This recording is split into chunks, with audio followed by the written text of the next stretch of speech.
Nearly 60 years ago, Doctor Who first appeared on British television.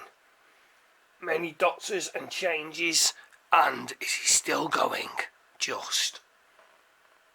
Do the revelations of Series 13 and 12 and The Timeless Child actually chime what was originally depicted in Doctor Who? Or has New Who finally gone off the rails and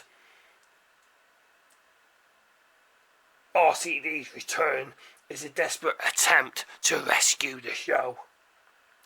Over the next year, Dr Rrrr's Guide to the Whoniverse will answer those questions, as well as enjoying watching the DVDs, of course. Get ready, sit back, relax, as Dr Rrrr takes us back to the beginning of Doctor Who.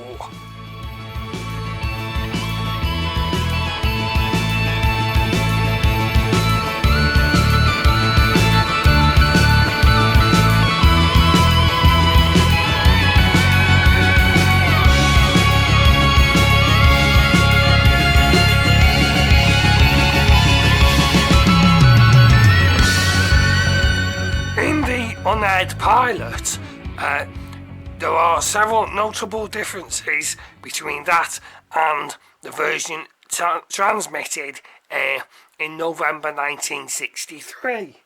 Now, Sidney Newman and Donald Tosh envisioned it to last a year, while most people at the BBC thought it'd only last a few months. Now, Waris Hossein, the first director, called it very innovative. And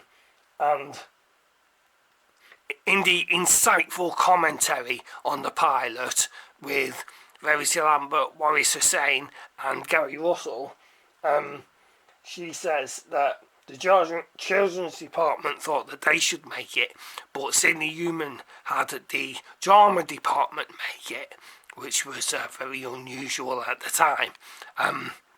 So there's lots of really, really good insights on that, and it's great to watch as well. There's some notable differences, namely that the Doctor claims that they're separated from their own planet by eons and universes, and Susan claims to have been born in the 49th century. So that was all cut out from the aired version, but in the pilot, that gives some interesting mystery to the proceedings. So yeah, there's some good stuff in there. Director of The Unearthly Child, Waris Hossein, states that it was about a girl who supposedly lives in a junkyard where there's a phone box, which when you enter, it turns out to be a vast spaceship, and he liked that concept, indeed.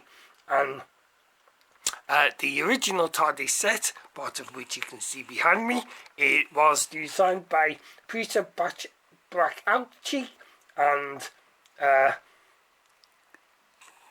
he left after the first pilot episode. So it was shot in Studio D, the oldest studio at the time at the BBC. A gloomy junkyard gives way to the brightly lit interior of the TARDIS set. And yes, there were several differences as mentioned, and the Doctor was austere and unpleasant. The placing was different, and he was far less abrasive in the episode. But for the pilot, that was what happened. And yes, it's very insightful indeed. But next time we shall be looking at Unearthly Child proper episode, and shall then go to the Cave of Skells.